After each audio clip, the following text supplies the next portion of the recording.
Ndugu washiriki, moduli ya kuwasilisha na kushughulikia malalamiko na rufaa kwa njia ya kielektroniki ina faida kadha wa kadha. Faida ya kwanza ambayo inaletwa na hii moduli ni kwamba mzabuni hata lazimika kufika katika ofisi za taasisi nunuzi au PPA ili kuwasilisha lalamiko au rufaa yake. Hutahitaji kunyanyuka na kwenda kugonga hodi kwa taasisi nunuzi husika. Faida nyingine, kupunguza gharama na muda. Tunaelewa kabisa, ili uweze kusafiri kuja Dodoma, kama unatokea Mbeya, lazima utakuwa umeua siku yako moja, si ndio? Ya kwenda na ya kurudi.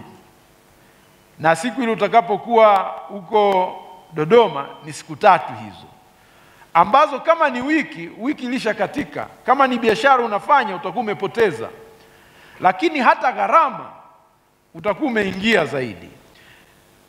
Kwa kutumia moduli hii, gharama na muda utakuwa umepungua.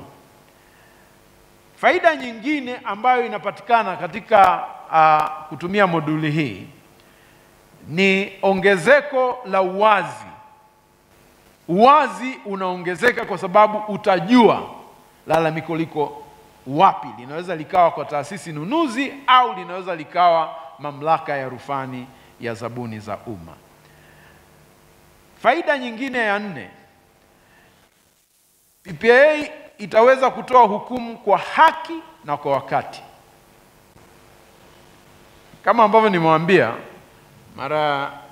mara nyingi upatikanaji wa nyaraka zinazohusu zabuni, wakati mwingine huwa inabidi tuongee maneno magumu sana ofisini na watu husika ili nyaraka ziweze kuja.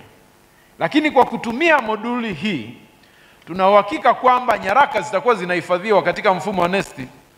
Kwa hiyo hatutalazimika sisi kuhangaika kupigiana simu, kubadilishana maneno, kwa sababu nyaraka ziko ndani ya mfumo wa NeST. Mwisho, lakini sio kwa umuhimu, utunzaji wa kumbukumbu. Taarifa zote zinazohusu zabuni husika zitakuwa ndani ya mfumo wa NeST.